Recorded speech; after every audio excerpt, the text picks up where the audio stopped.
You step onto a quiet trail at first light. The air is cool and the path is still. If a set of eyes is already watching, would you know what to do when the distance starts to close? Most people think the answer is speed. They run. Some try to climb. Others crouch to grab a rock and take their eyes off the animal. All three choices raise risk. Running can trigger pursuit. Climbing removes options. Crouching makes you smaller and easier to knock off balance. Survival here is about a few calm moves made in the first seconds. Encounters with mountain lions are rare, and most end with the cat leaving. But more of us now walk and ride where deer trails meet back fences and creek paths cut through brush. Risk rises where cover is close and sight is short. It rises at dawn and dusk. It rises when a child runs ahead or a dog is off leash. None of this calls for fear. It calls for a plan you can use without thinking. This film gives you that plan. First, how a mountain lion hunts and what that means for your movement and posture. Then, the places and hours where encounters tend to happen, and how to read fresh signs so you do not step into a cache. You will get trail prevention tuned for hikers, runners, and bikers, and simple fixes for yards and small farms on the edge of open space. We will walk through exactly what to do during a sighting. How to stand, how to bring people and dogs in close, how to back along the line you can see, and how to use spray early and cleanly if distance collapses. After that, the quick steps that close the loop: first aid, decontamination, reporting, and short drills that make all of it automatic. The goal is calm, not drama. By the end, you will have a small checklist in your head and a steady way to move through lion country with confidence. Ready to learn the moves that keep everyone safe on the trail and at home? Let's start with how the cat wins hunts and how you avoid playing that game at all. Start with the names, because names carry history and clues. Mountain lion, cougar, puma, panther in parts of the East, catamount in older New England stories. All of these describe one wide-ranging species, Puma concolor, a solitary cat built for quiet approach and short, explosive power. It is the most widely distributed wildcat in the Americas, ranging from the southern Yukon through the Rockies and deserts of the Southwest, across California's coast ranges, and down the Andes deep into South America. The body plan is long and low with a thick tail that works like a counterweight on ledges and steep side hills. Adults stand roughly knee-high to an adult human at the shoulder, but the tail almost equals the body in length and steadies the animal in midair. Males are larger and heavier than females. The forequarters carry dense tendon and muscle for the initial strike, while the hindquarters are springs that drive the pounce and the first bounds after contact. Everything about the senses supports hunting at low light. The pupils open wide, and a reflective layer behind the retina boosts vision when the sun is down. Whiskers map nearby space. The ears pivot to lock onto faint footfalls, and the nose is tuned to the musk of deer and the tang of fresh blood. That mix sets the schedule. Lions move most at dawn and dusk, and often shift deeper into night near towns and busy trail systems. Silence and shadow are their tools. A typical hunt begins with position. The cougar chooses a line that forces prey to pass within pouncing distance. Creek cuts, rock shelves, the blind side of a bench above a game trail. Cover is not always dense brush. It can be the curve of a hillside or the shadow of a boulder field. The approach is slow, with the body low and the tail still. When the gap closes, the strike is sudden and committed. The puma clamps the neck while the forelimbs hook and pull. A heavy dew claw on the inside of the forepaw helps hook and hold during the first wrench of the grapple. Diet across most of its range centers on deer. In desert mountains, it may shift to bighorn sheep or pronghorn fawns. Near coasts, it will take elk calves in the right season. In foothills and chaparral, it supplements with hares, porcupines, and coyotes. The common thread is energy return. A deer-sized animal supplies enough calories to offset the cost of stalking and the risk of injury. When you grasp that calculus, you grasp why a running human can look like an opening. Motion is the trigger for a predator evolved to seize what flees. Home ranges are large by the standards of temperate carnivores, and they flex with prey and terrain. A female's range can cover many tens of square kilometers.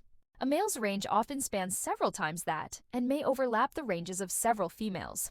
Boundaries are marked with scrapes where the cougar draws back the soil with the hind feet and leaves scent on the exposed earth. Those scrapes cluster along travel lines and at saddle points and ridge junctions. The skeleton and claws show the blend of balance and aggression. The spine is built for flexion. each stride compresses and releases energy like a spring. The long tail swings to counter the twist mid-leap so the body can land square on broken ground. The paws are soft enough to land quietly, yet broad enough to spread impact. The claws stay sheathed until needed, then bite like crampons. The forepaws strike first to anchor the prey. The killing bite lands to the neck, breaking the spine at the base of the skull in larger prey or crushing the airway in smaller ones. Communication is a quiet language of scent and posture, with a small but memorable vocabulary of sound. Lions do not roar. They hiss and growl. Adults trade short chirps in close contact. During breeding season, you may hear a long wail that carries through canyons on still nights. Most of the time you hear nothing at all. That silence also explains why many encounters begin with a sudden sighting at close range. The animal was there long before you noticed. Understanding this biology explains the patterns that show up in human encounters. A cougar that relies on surprise chooses terrain that controls sightlines. It sets up where approach routes are predictable and where a blind corner or a roll in the ground hides the last steps. It prefers targets that behave like deer. The risk to people rises when we move like prey or when we step into a cache without seeing the signs. Risk falls when we project confidence and awareness. Posture, pace, and the choice to face the puma rather than bolt are decisive advantages. Identification in the field is straightforward when you know the markers. The coat is tan to tawny with a lighter belly and a black tip on the long tail. The head is small compared to the body, with a blunt muzzle and forward-facing eyes set close together. The tracks are rounder than a big dog S and usually lack claw marks because the claws are retracted. Two leading toes sit evenly at the front of the print, and the rear pad shows a crisp M-like edge with 3 lobes at the heel. This cougar evolved for steep places and broken country, yet it uses edges and corridors that modern development creates. Utility rights-of-way become travel lanes. Drainages behind subdivisions guide deer and therefore lions. Green belts and golf course margins become night routes. The animal is not drawn to people. It is drawn to prey and cover, and those now lie like a network across many towns and open spaces. That is why you can hike in a busy county park and still pass through the territory of a lion without ever knowing it. Kittens are born blind with spots that fade as they mature. A mother keeps them in a den tucked into rock piles or dense brush and moves them when scent builds or danger approaches. After weaning the young, learn on short forays and then disperse. Dispersal repopulates empty habitat and explains surprise sightings far from known core ranges. A young male can wander for months, crossing valleys, highways, and the edges of towns before it finds a vacancy. These travelers are curious and inexperienced, which is why they sometimes linger around odd edges until they learn what to avoid. The final lesson in this anchor section is simple. The mountain lion is a specialist in first contact. It wins by deciding when and where to make that move, and by committing to it with calm precision. When we understand the body, the senses, the hunt, and the signs, we stop filling gaps with fear. We start filling them with fieldcraft. That is the foundation for what follows, and the reference point for both prevention and encounter response. You now know what the puma is and how it operates. Next, we map where and when encounters tend to happen. Encounters with mountain lions do not spread evenly across landscapes or hours. They collect where prey flows and where human travel funnels into the same corridors. Learn those corridors and hours, and you shift the odds without a long rulebook. Start with place. In backcountry, risk rises where topography squeezes movement and sight. Narrow benches above game trails, creek bottoms with cut banks, saddles, and the outside of tight switchbacks compress traffic. Ambush hunters choose these pinch points because deer must pass close. You can pass safely, but treat blind corners as occupied until you prove them clear. Slow, lift your eyes, and widen your scan when terrain funnels you. Near towns, greenbelts, riparian paths, and bike corridors run through shrub growth deer like to browse. A paved path beside a creek may feel urban by day, yet after dark it becomes a travel lane for both prey and predator. Cover is waist-high, fences are patchy, and traffic noise masks footfall. Add a runner moving fast and quiet, or a biker coasting downhill and distance can close before either party adjusts. The cure is margin. Ease speed at bends and blind rises, and give yourself room where the corridor narrows. Suburban edges manufacture habitat. Fruit trees feed deer. Irrigated landscaping holds tender growth. Drainage easements, golf course margins, and utility rights of way stitch miles of green into neighborhoods. At night, these threads function like canyons. A lion follows prey, not people, but overlap becomes acute when a small dog steps outside at dusk or when deer bed against a back fence. Most nights, nothing happens. On the wrong night, the pattern lines up and a problem appears quickly. Small holdings and hobby farms sit on the same edge. Goats, sheep, and backyard poultry draw opportunistic visits if pens are low, lighting is poor, or carcasses are left out. Deer remain the primary draw, yet unsecured livestock changes the household risk. Night routines, secure enclosures, and clear line of sight from house to pen reduce that risk. The full checklist sits in the Prevention at Home section. For now, mark these places for higher attention at dusk, at dawn, and whenever deer move nearby. Shift from place to time. Lions move most at low light. Dawn and dusk are daily peaks, with heavier night use near towns with busy days. Midday movement occurs on cool, overcast days or in deep forest that stays dim, but the default is a night shift. If you plan a pre-sunrise run through a creek corridor, treat it as elevated risk and enlarge your safety bubble. If you let a pet out after dark, keep it close. Scan deliberately and light the yard so shadows do not hide approach routes. Seasons layer onto the daily rhythm. Late winter and early spring concentrate thin deer on south slopes or valley bottoms. Predators follow. Heavy snow pushes ungulates and lions to lower ground, bringing routes closer to roads and towns. In late summer and autumn, juveniles disperse. Young lions exploring new ground linger in odd edges and make mistakes, so neighborhood sightings rise. Dry years pull prey toward irrigated strips, pulling lions along the same paths. Weather tweaks the timeline, wind strips scent and noise, making approach easier. Light rain softens ground and quiets footfall. Fog shortens sightlines exactly when lions prefer to move. Bright moonlight can extend productive night hours on open slopes. None of this demands cancellation, only adjustment to pace, posture, and spacing so you notice more. We turn these cues into specific habits later. For now, give yourself a buffer when conditions compress sight and sound. Micro settings matter. A tight switchback through chaparral can hide a still puma 10 paces above. A log crossing a creek becomes a narrow bridge where all traffic compresses. A rounded knoll that forces you to crest without seeing the far side is a classic blind rise. Slow before the bend, speak to partners, and scan ahead. At home, brush piles along fences hold rodents and attract small predators, which can attract larger ones. A deer carcass in a corner pulls scavengers and can pull a lion. An open side gate to a greenbelt becomes a travel lane.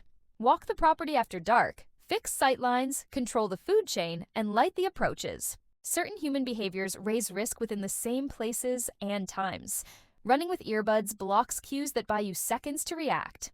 Mountain biking downhill is quiet and fast, closing distance before either party can choose better options.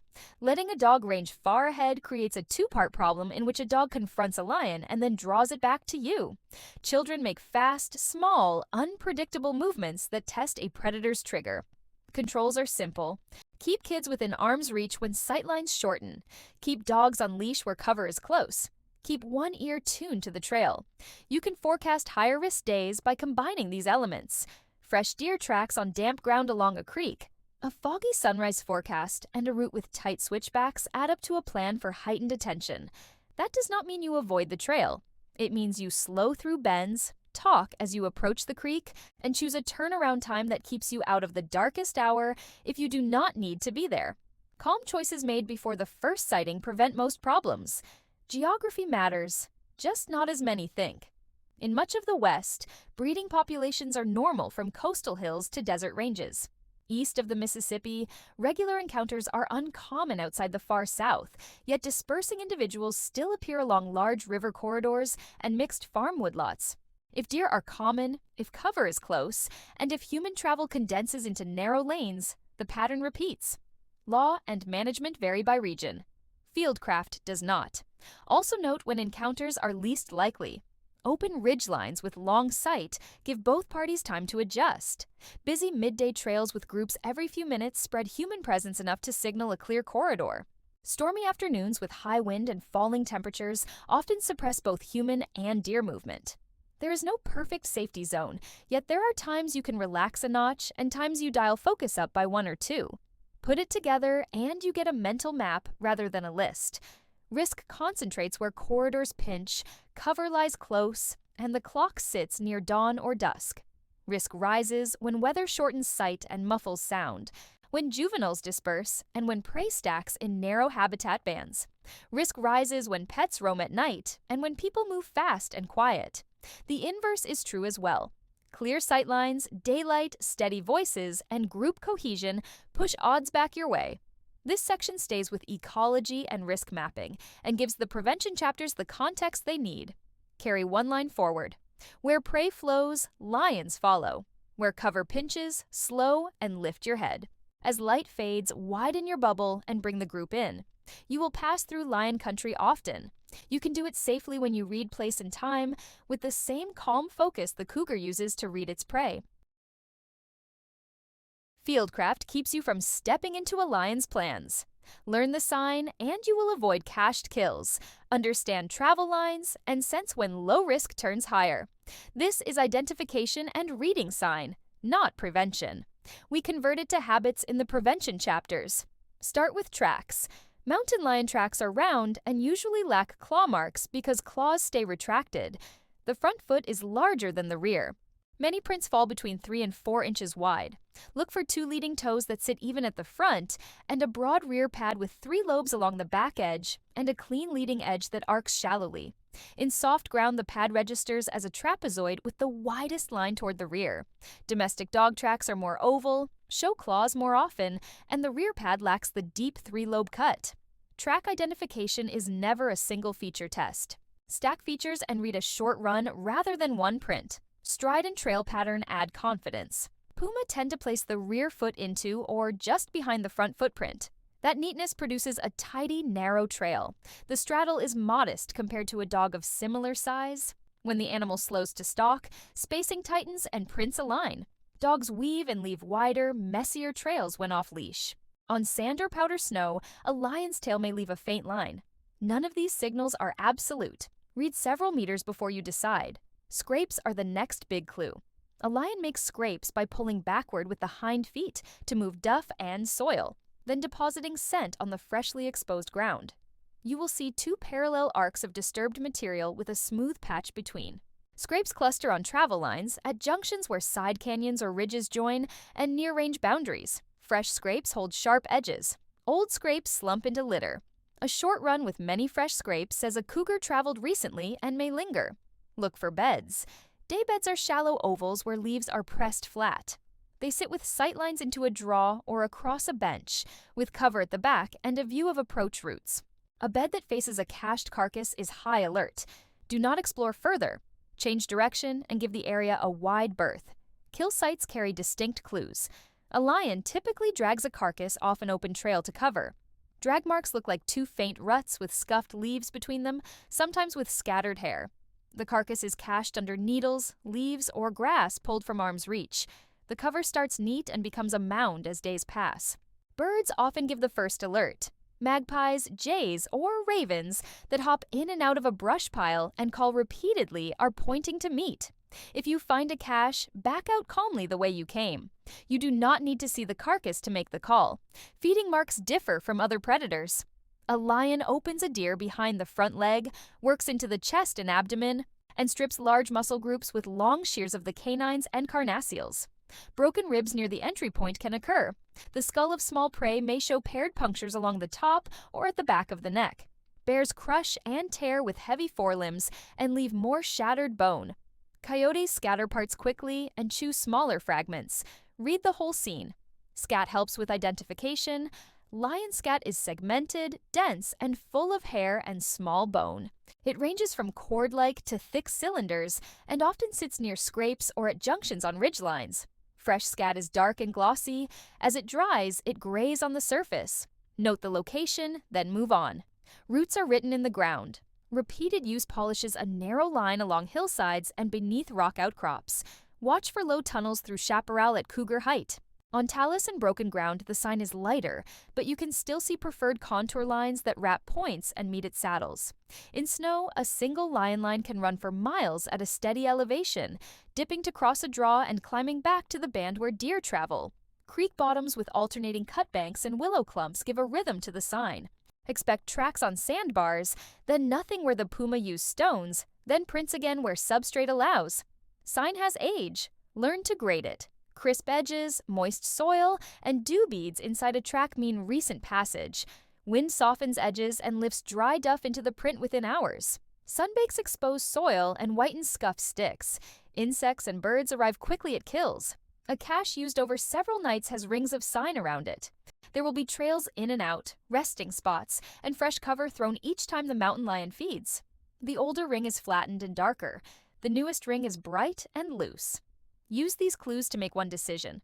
Leave. Audio helps. Silence is a clue in busy habitat, but so is a cluster of corvid calls that hold over one brush pile longer than normal. A sudden alarm from quail or small birds along a bank can indicate movement. At night, the long wail of an adult during breeding season carries, but most of the time, you will hear only the reaction of other animals. Scan when the soundscape changes. At developed edges, sign shifts materials but not patterns. Scrapes appear along dirt margins of service roads and beneath power lines. Tracks run the soft edges of bike paths and the windblown sand of ball fields that back onto greenbelts.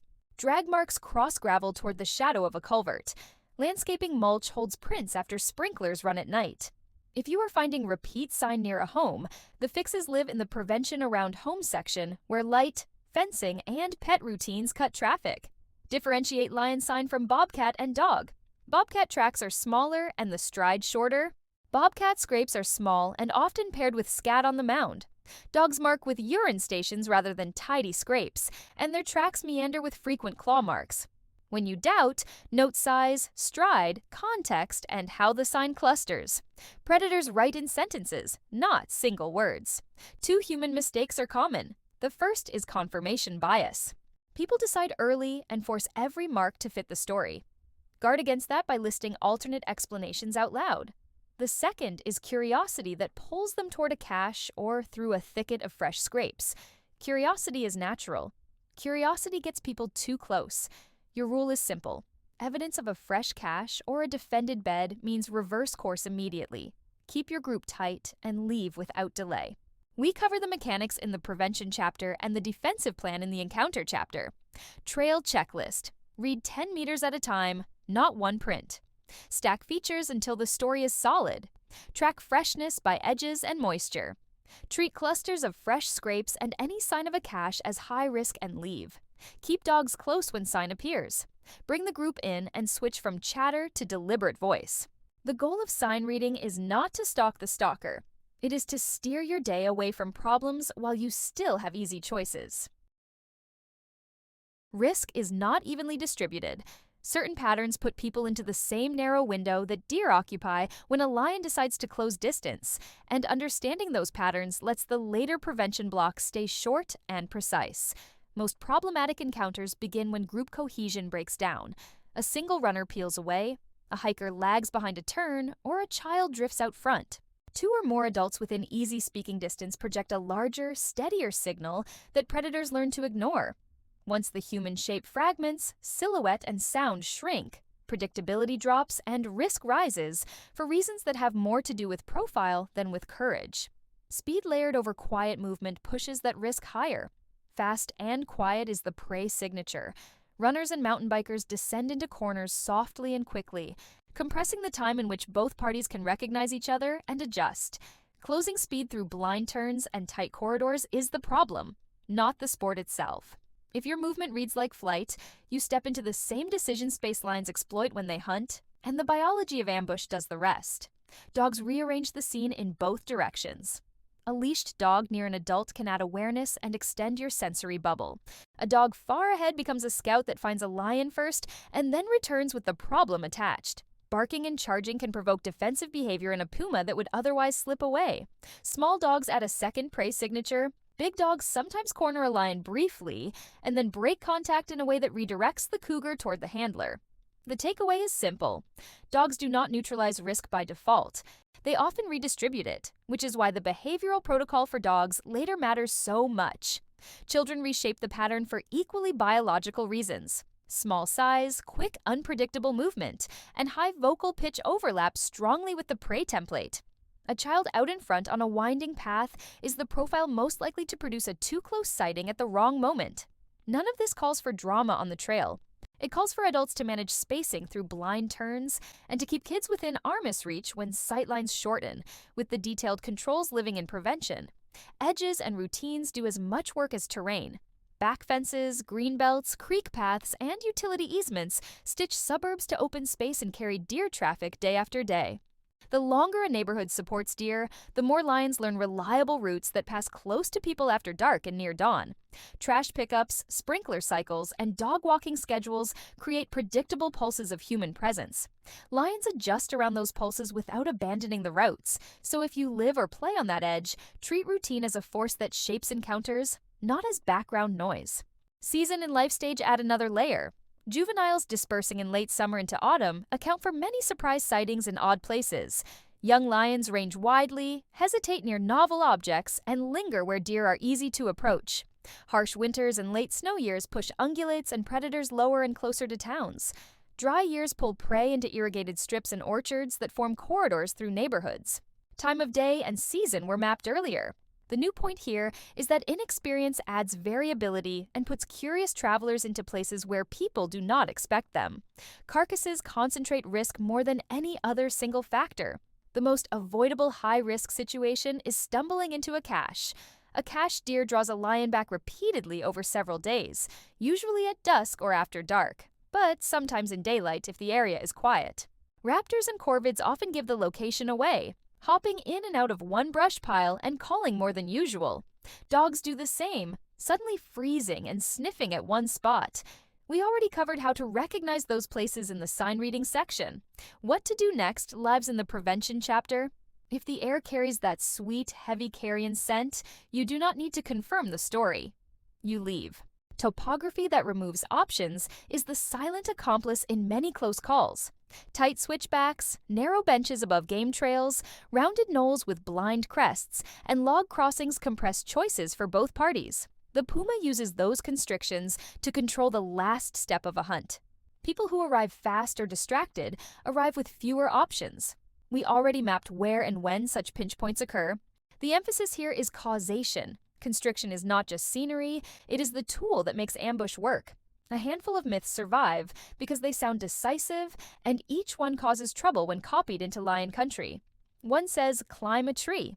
Climbing increases exposure, removes your ability to adjust position, and lions climb well enough to reach you or to wait below. The tree does not return control, it removes it. Another says, play dead. That belongs to certain bear encounters. For lions, it mimics a finished kill and can prolong contact.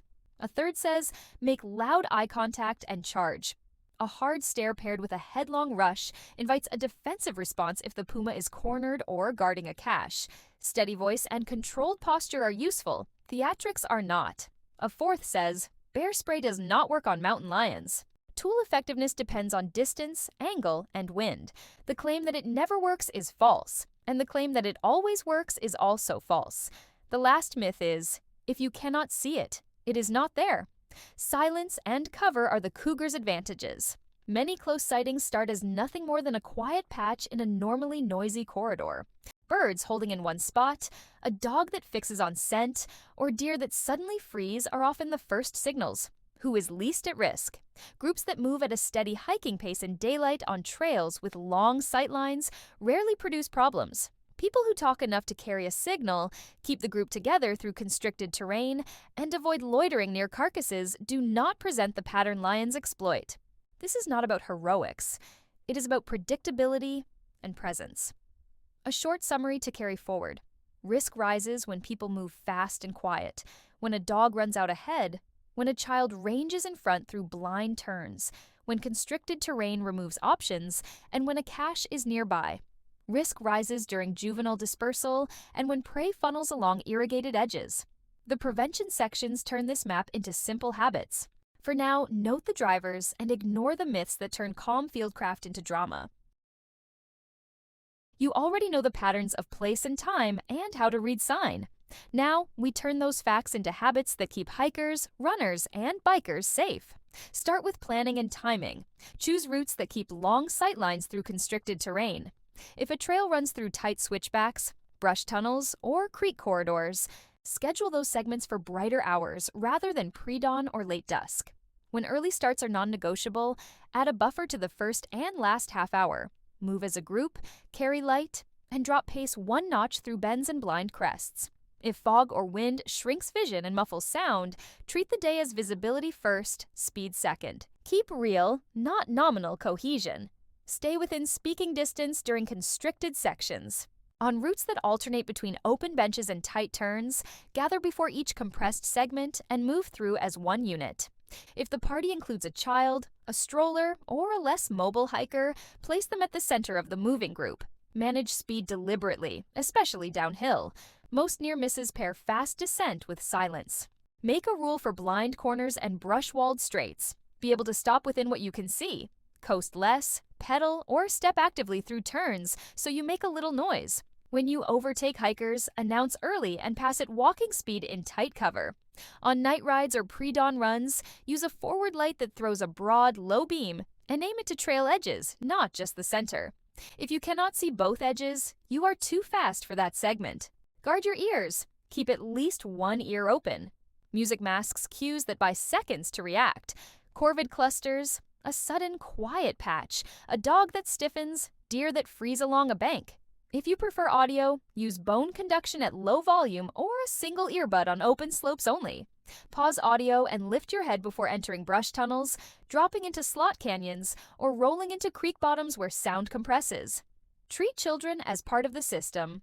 When the trail narrows or sight lines shorten, bring them to your side or one step behind. Coach a simple rule they can follow without fear. When you say, "tight trail," come close and talk with me until all clear. Practice this in town so it becomes automatic. At dawn and dusk, do not let a child run ahead on greenbelt paths that lead to open space. Treat dogs as group members, not scouts. Keep them on leash or at heel whenever brush is close or sight lines are short. Retractable leashes are poor tools in thick cover. Use a fixed lead you can control with one hand while the other manages poles, a bike bar, or a child's shoulder. Teach a clear behind cue for narrow bridges, log crossings, and switchbacks so the dog does not crest blind corners first. Carry water and pause so panting does not mask the soundscape. If your dog fixates on scent at one spot, mark the location and widen your scan. The reaction is information. Use light as a tool. In low light, bring a headlamp and a handheld. The headlamp pins where you look, the handheld skims brush ridges, and cuts shadows along banks and boulders where eye shine shows first. Sweep into bends and across the far side of creek crossings before you commit feet or wheels. Choose warm white or neutral beams that show texture. Use the trail side with the longest view into a turn. On a right-hand bend bordered by brush, shift slightly left to open the angle. On a crest, slow 3 steps before the top so your eyes read the far slope as it appears. On log bridges, send the most stable adult first, then kids and dogs between adults. Last the rider or runner who balances best while looking ahead. If you see a sandbar with many deer tracks leading into willow clumps, treat the next 30 meters as a zone where you narrate and move together. Give carcasses and caches a wide berth. Do not investigate carrion or brush piles with bird activity. Your job is not to confirm the story. It is to avoid places where a lion has reason to return. If wind carries a musky, sweet rot scent up a draw, assume a cache is near and choose a different route or move through together with deliberate voice.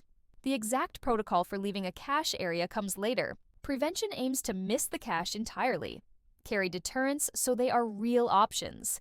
A canister buried in a pack is decor, not a tool. Wear a chest or shoulder holster or a bike bar mount you can reach with either hand.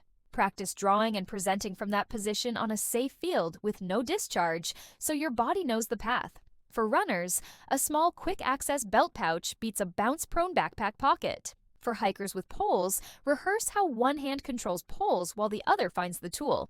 Details of distance, angle, and wind live in the encounter section. Prevention cares about readiness and access. Close the loop with simple reporting.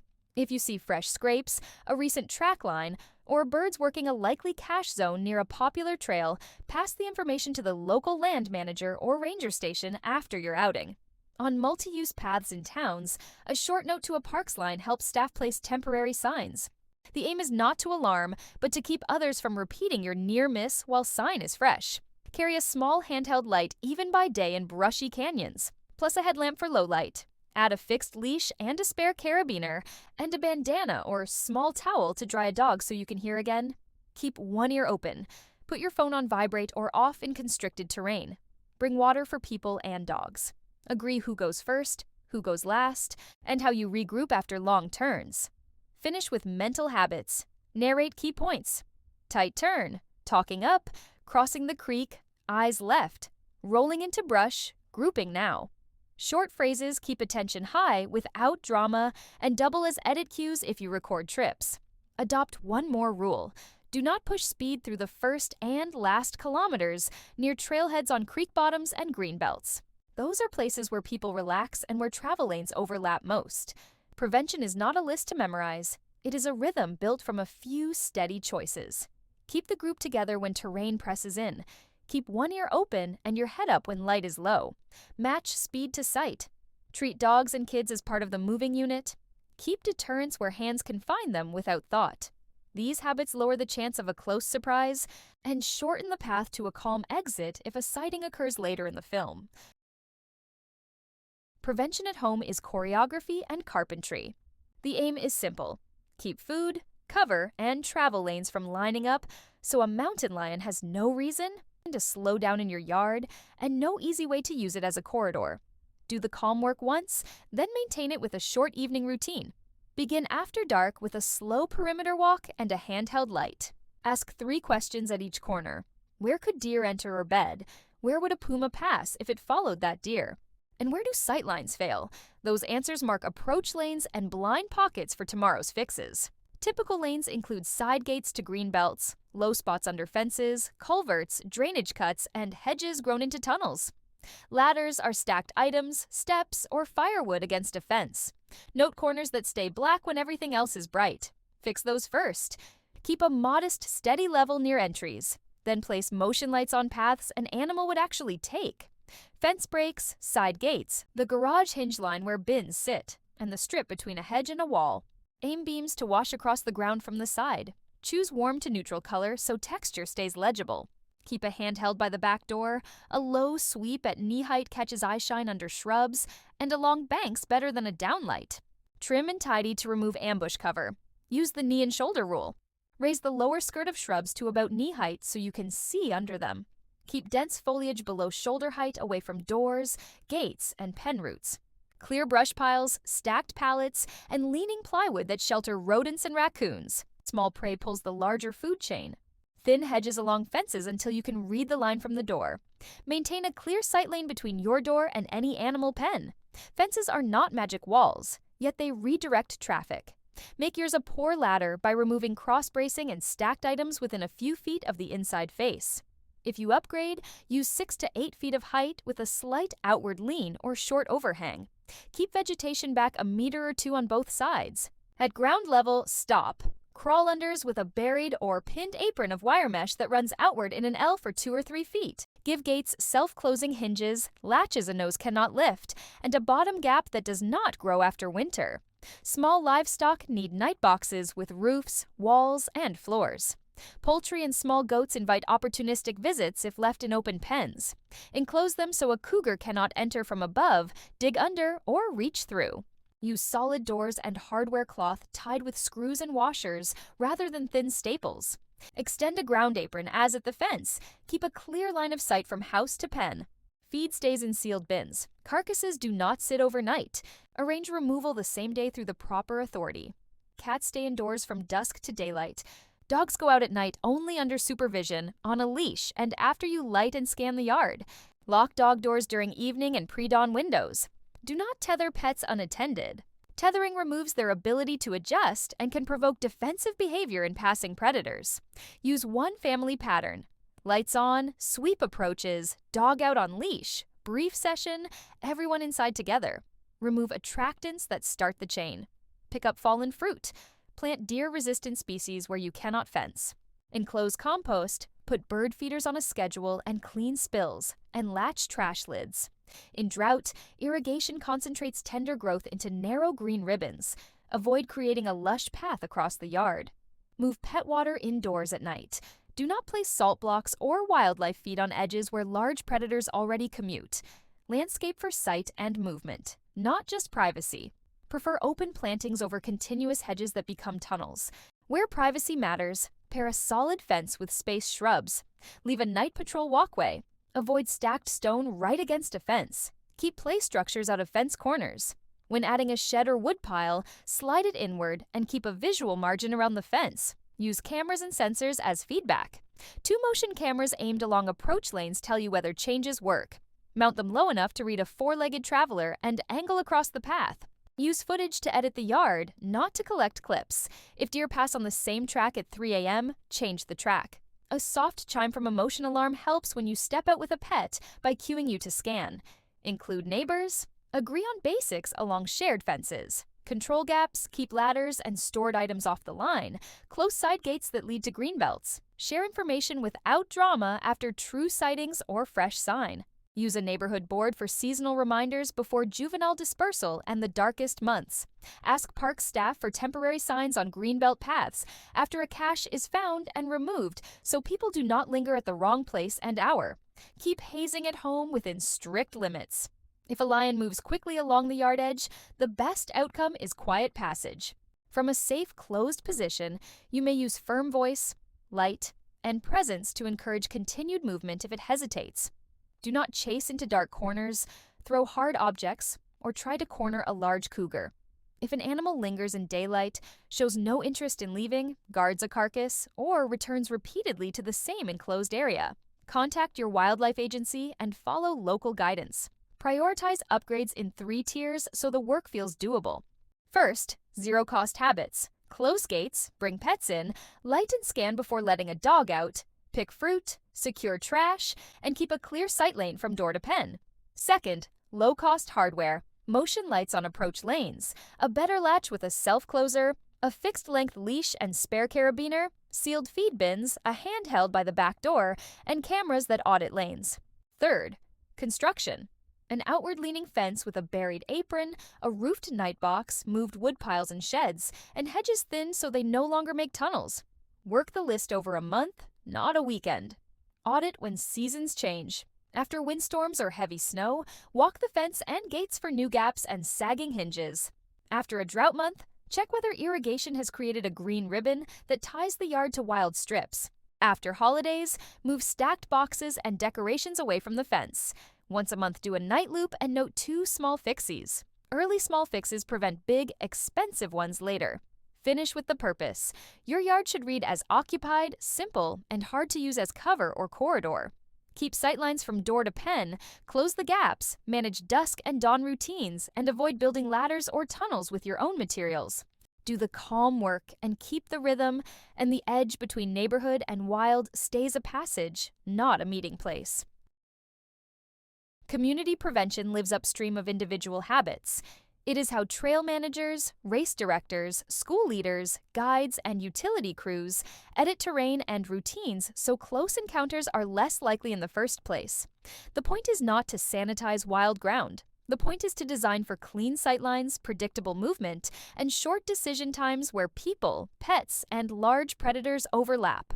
Start at trailheads. Most incidents begin and end within the first and last few hundred meters, where paths squeeze between parking, creek bottoms, and brush. Keep brush low and open around kiosks and the first turns. Place bins and pet waste stations away from thickets so scavengers do not cluster at the entrance. Use lighting that washes across the ground from the side. Paint a simple group-up line on pavement. Families and classes pause there before entering tight cover. Where paths intersect driveways, add a chicane so bikes arrive at walking speed. A clear entrance tone, voices, leashes, slowed wheels, sets the corridor pattern. Rethink signage. One calm panel with big type beats a wall of tiny warnings. Place the second, smaller reminder 10 minutes down the trail where people actually need it. Move the leash note to the first brush tunnel. Mark dawn-dusk windows at blind crests. Rotate seasonal inserts for juvenile dispersal, late snow winters, and drought summers. Keep the verbs behavioral. Keep groups tight in narrow cover. Keep one ear open, pass at walking speed, avoid carrion. Edit the network. close social trails that funnel people through draw mouths or along the backs of hedged yards. Where closure is impossible, widen a few turns and prune knee-high sight windows so users see movement before the pinch. Reroute segments that stack creek, hedgerow, and slope into a single corridor. Offer an open bench option for the last minutes back to the lot. If a section repeatedly produces caches, mark a temporary detour rather than posting a permanent scare. Make speed match sight. Schedule with risk in mind. Grounds and utility crews shift first tasks into open areas and leave brushy edges for full light. Custodians roll dumpsters along greenbelts after sunrise. Park irrigation avoids creating lush ribbons that connect wild strips to lawns at dusk. Race directors neutralize time on the tightest canyon segments at dawn and restore racing after the course opens. These are calendar edits, not cancellations. For events, script the edges. A pre-ride sweep checks for fresh scrapes, drag marks, or bird clusters on one brush pile. If anything reads fresh, detour and announce plainly. Leads call out slow sections before they arrive. Marshals stand at blind crests and crossings for attention and speed control, not theatrics. Comms are short, periodic radio checks, a neutral encounter code word, and one person designated to call land managers after a cache or carcass report. Post-event, file locations so staff can audit before the evening dog walk cycle. Guides and outfitters set the tone. They brief at the vehicle with 3 sentences: how we move through tight cover, how we manage dogs and kids, and what we do when the soundscape goes quiet. They repeat a shorter cue right before a choke point. They carry light, a quick access deterrent, and a radio on shared channels. When they see deer tracks diving into willows or corvids working a brush pile, they narrate and steer around without ceremony. Professional calm sticks to clients and outlives the trip. Schools on the edge of open space change little to lower risk a lot. Bus stops on greenbelt mouths lean on adult presence. Morning supervisors keep groups together until the sun clears hedges.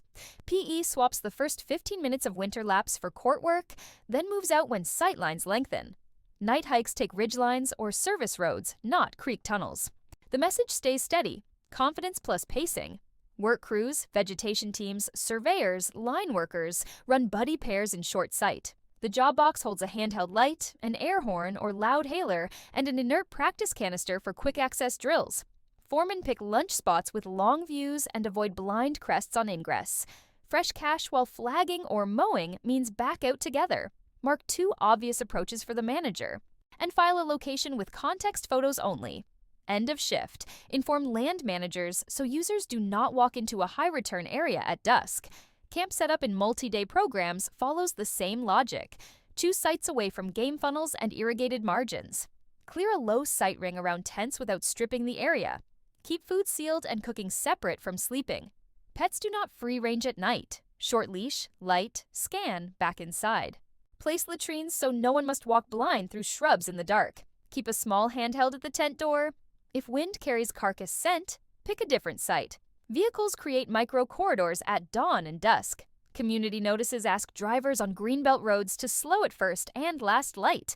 Pull-off signs for wildlife viewing use wide clear zones. No stopping on bridge. Placards at creek narrows prevent the lean-over moment into a travel lane below. Rangers enforce courteously and consistently. Data closes the loop. Map scrapes, caches, and sightings on a simple layer. Clusters along a fence or drainage show where to prune, shift a trash route, or retire a social trail. Public portals work when they are easy and when staff replies, "Thanks, here is what we changed." Calm tone prevents rumor snowballs after phone videos without context. Training turns policy into reflex. Quarterly walkthroughs take staff to the choke points near lots, the tightest tunnels, and the creek crossings. People practice voice, pace, light position, and reaching a deterrent without looking. New hires learn code words and the path from field note to manager call to temporary closure.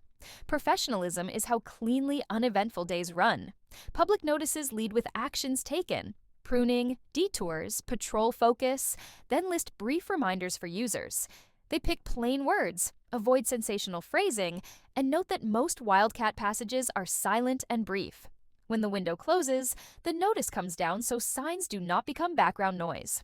All of this stays within prevention. It does not teach pursuit or performance. It stays with edited corridors, clean sightlines, predictable movement, and tools placed where hands can reach. Individuals carry their habits, and the setting helps those habits work. When the first and last 100 meters are calm and legible, when events script tight corners, when schools time supervision to daylight, and when crews keep pairs together, the edge between town and open space remains a passage rather than a meeting place.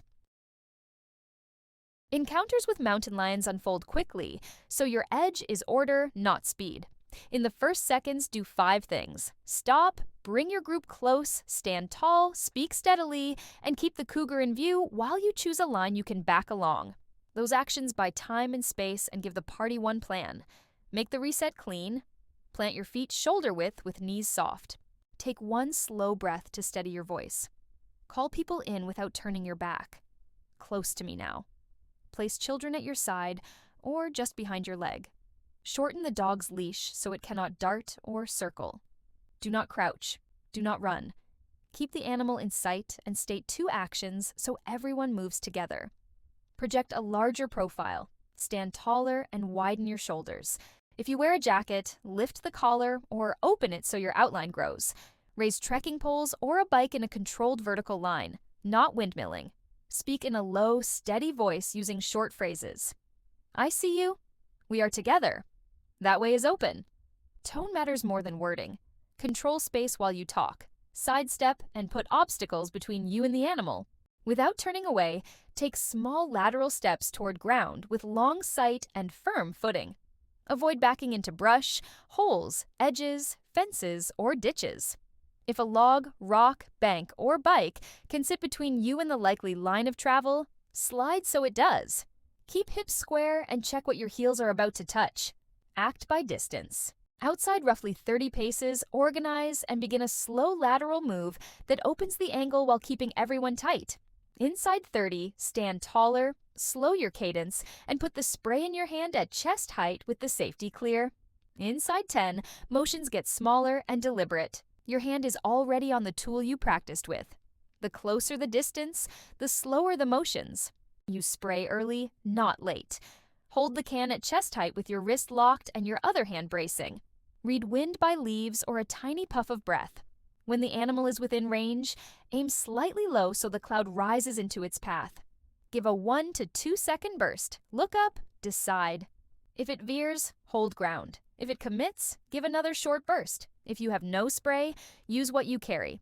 Hold a bike by stem and seat so the frame stays between the Puma and your torso and let the wheels take impact. With poles, thrust. Do not whip. Jab in short strokes at chest level. Throw only if you can do it without bending or losing sight. Strike the ground ahead to interrupt motion. Expect tests. Tail flicks, pinned ears, a low crouch, a stiff sidestep, or a short rush that stops are common. Your response stays the same. Hold ground, keep your frame tall, keep the steady voice, and give a short low burst if distance collapses. When the bluff stalls and the head turns away, back away together on the line with the longest view. If a partner starts to drift, say their name and give a simple cue. Manage the dog early so chaos does not grow. Many contacts start when a dog bolts, then returns with the cougar following. If needed, pin the leash under your boot so both hands are free. Use 2 tracks of voice. A sharp, practiced command for the dog, and a low, steady cadence for the Puma. Do not sprint after an off-leash dog. Call in, trap the leash, then manage the next moments. Withdraw on purpose, not by drift. When the animal angles away or steps behind cover, move on the path with the longest view. Narrate so everyone syncs, backing together. Eyes on. Do not turn away until brush is no longer close and sight lines are long. If it tracks parallel at distance, keep pace and tone. Speeding up erases options. Running flips the trigger you work to keep off. If contact becomes imminent, protect your throat and eyes, stay on your feet, and strike the eyes and nose. Bring forearms up, tuck your chin, keep knees between you and the animal. Hit with whatever you hold, rock, stick, pole tip, phone edge, in short, committed blows. Keep a bike frame vertical as shield and lever. A partner moves to the side and targets head and face, not over your shoulder. Read the body. Watch paws, shoulders, and tail for direction and speed. If the body flattens and coils, your timeline is shortest. This is when brief, low bursts matter most. If it stands tall and looks past you, it is searching for an exit. Give it one by shaping your line rather than lunging to block. Do not follow a retreating animal. Keep backing into open ground. Know the common mistakes and avoid them. Do not run. Do not bend for a rock before you set posture. Do not split the group or scream until you lose breath. Do not windmill poles or a bike, or empty a can in one long stream. Replace all of that with the cleaner pattern you practiced. Gather, present, step to angle, short burst if needed, back away together on the longest line. Practice so the steps surface under stress. On a flat field, run a short drill. Reset, gather, leash under boot, sidestep to open angle. Bring the can to ready, 1 second burst on a safe target. Look up, decide, withdraw together. Add the bike as a mobile gate. Use an inert trainer so draw and spray happens without looking down. End where you began. Do not run. Running puts you inside the pattern this predator is built to exploit. Stand tall, keep your people close, speak steadily, use the tool within its range, choose ground with long views, and back out together. Calm beats fast. Order beats panic. Leave on your feet and leave the corridor open for the animal. After the encounter, first aid, decontamination, reporting, and the reset. Get to open ground. Move a few steps to a spot with clear sight in all directions. Form a loose circle facing out. One person watches while another checks for injuries. Count heads, including the dog. Take 2 slow breaths. Say, "We're moving out now," and start the exit. Look for bleeding next. Direct pressure is the first tool. Use clean cloth or gauze and press hard enough to stop the flow of blood, not just to dab at it. Elevate if that is easy. If a pad soaks through, place a second on top rather than peeling the first away. Severe, steady bleeding, deep punctures near the neck or groin, or signs of shock mean you call emergency services now.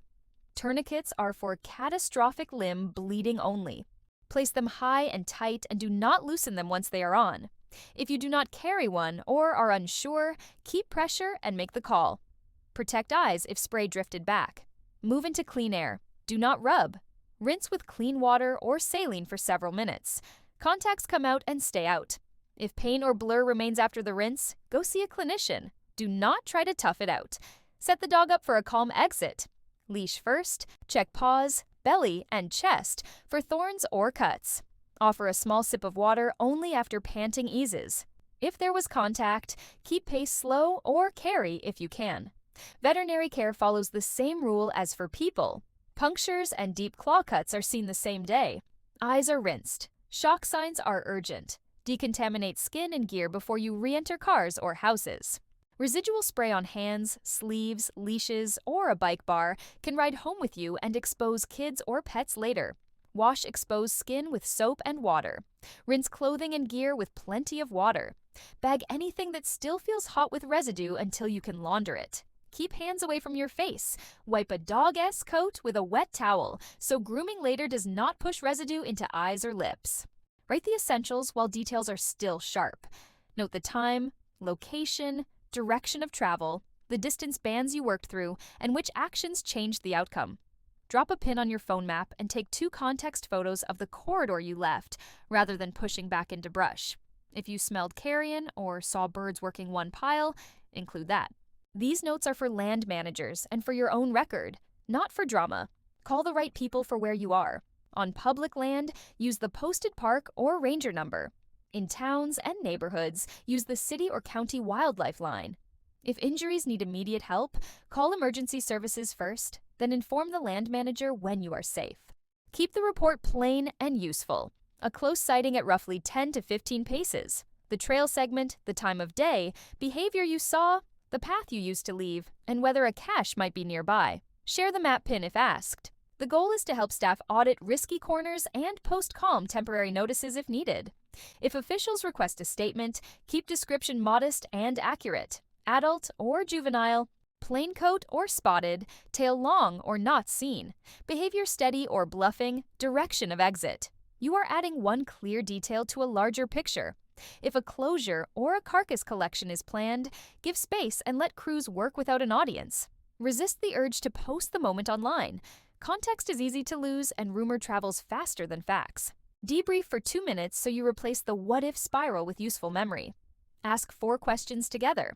Where did we first lose options? What brought them back? Which cue told us to leave?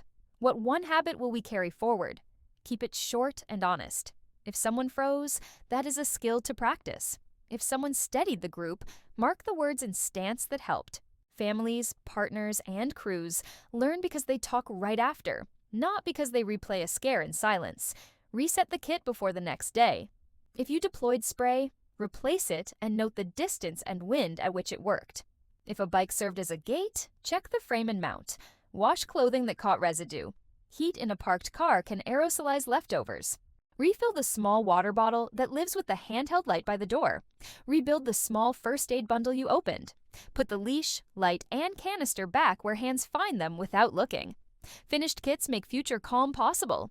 If the encounter happened near a yard, farm, school, or greenbelt, pass a short note to the responsible person with the same plain tone you used for the park.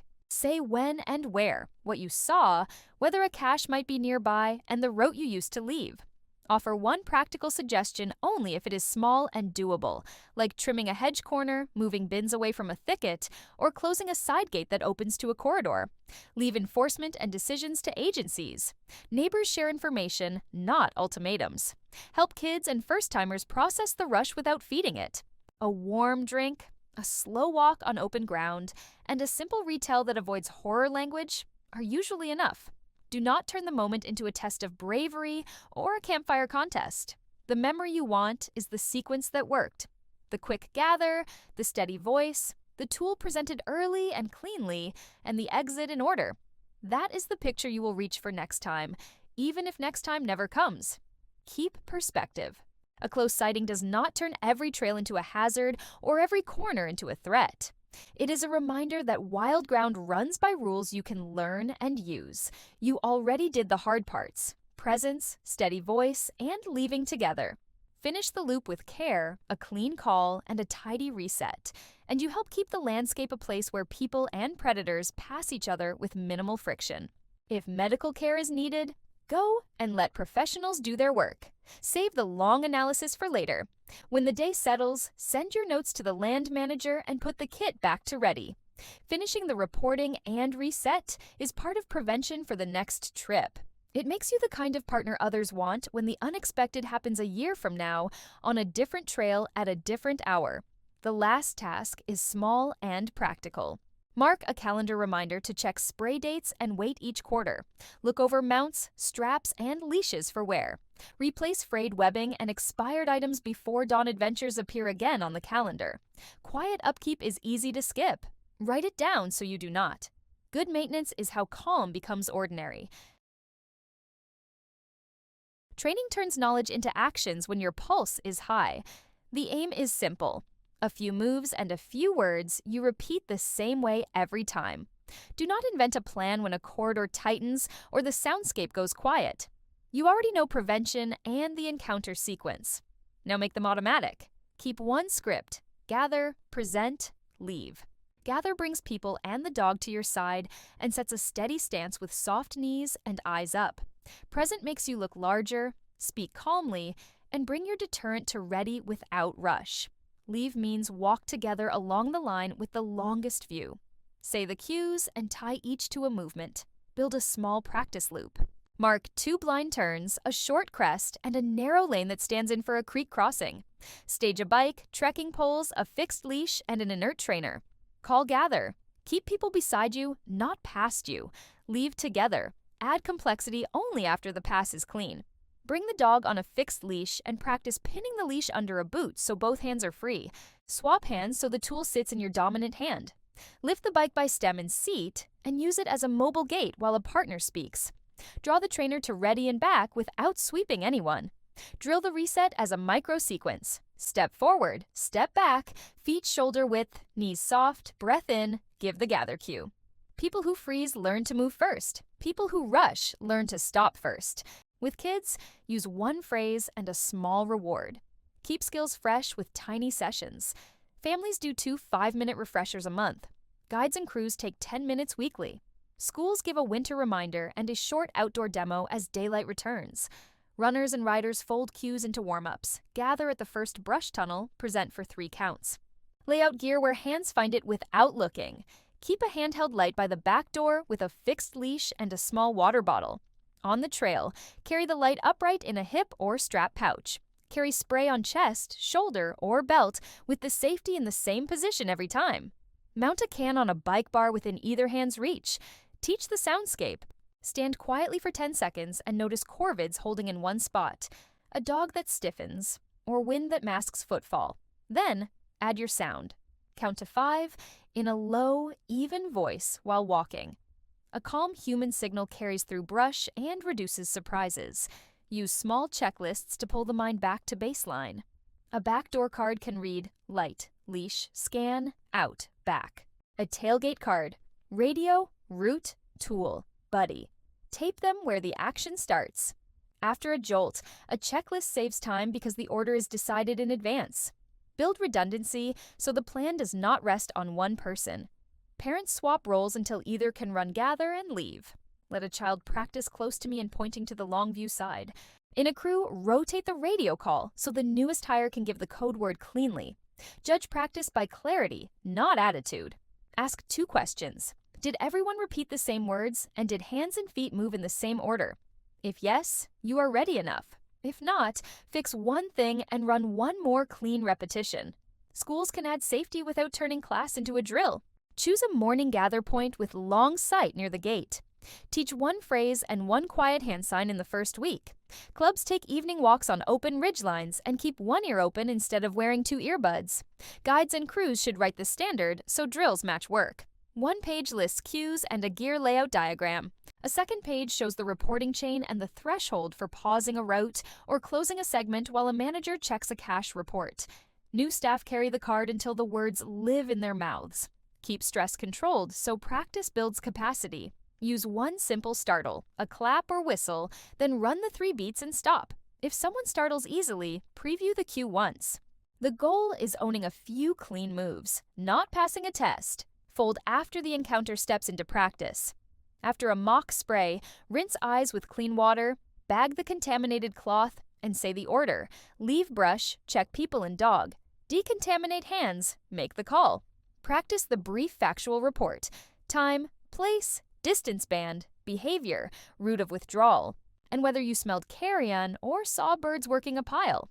Drill the distance bands until they are second nature. Partners call the range, outside 30, inside 10, and your body does what the words demand. Outside 30, you organize and shape the line. Inside 30, you look larger and bring the tool to ready. Inside 10, you slow movements, protect space, and deliver short, low bursts if needed. Practice with the people and animals who share your miles. Kids learn the phrase they will hear when it matters. The family dog learns behind on bridges, heel through brush, and a calm sit while the tool comes to ready. The running group coasts less and pedals through blind turns so sound rises into corners. Maintain the kit on a calendar. Check spray dates and weight each quarter and replace expired cans. Inspect mounts and holsters for loose screws and cracked straps. Replace frayed leashes and bent pole tips. End each session on a clean note. Replace the trainer, coil the leash, and stow the light where it lives. Say the cue once together. Gather, present, leave, and call it done. Skills stick when they end with a tidy finish, and carry one idea out of this chapter. Use short words, short moves, and the same order every time. When the corridor tightens or the soundscape goes quiet, the pattern should surface without delay. You now have a clear plan for lion country. Read the ground. Slow down where cover is close and sight is short. Keep kids within reach and dogs on a fixed leash through tight turns and creek bottoms. At home, light the approach lanes, close gaps in fences, bring pets in at dusk, and keep feed and trash sealed. For parks, schools, crews, and events, tidy the first and last 100 meters, post simple reminders where they matter, and keep teams working in pairs. During a sighting, keep 5 moves in order. Stop, gather, stand tall, speak steadily, and back along the line you can see. Act by distance. Outside 30 paces you organize. Inside 30 you look larger and bring the spray to ready. Inside 10 you slow every motion and use short, low bursts if the animal closes. Manage the dog first. Do not run. If contact is sudden, protect the neck and eyes, stay on your feet if you can, and strike the eyes and nose with what you carry. Afterward, step into open ground. Use direct pressure for bleeding, rinse eyes if spray drifted back, and leash and check the dog. Wash hands and gear before you get in a car or walk into a house. Note time, place, distance, behavior, and the route you used to leave. Then pass that to the land manager. Reset your kit so the next day starts ready. Turn this into habit with short drills. The script is simple. Gather, present, leave. Practice it with your family, your running group, your class, or your crew. Keep gear where hands find it without looking. Repeat the same words in the same order until they arrive without effort. This film is about calm, not fear. Lions are part of the places many of us love. With a few steady habits, you can move through that ground with confidence, protect your people and your dog, and let the animal pass without trouble. If this helped, please like the video, leave a comment with your field lessons or questions, and subscribe to the channel so you do not miss the next episode. Thanks for watching!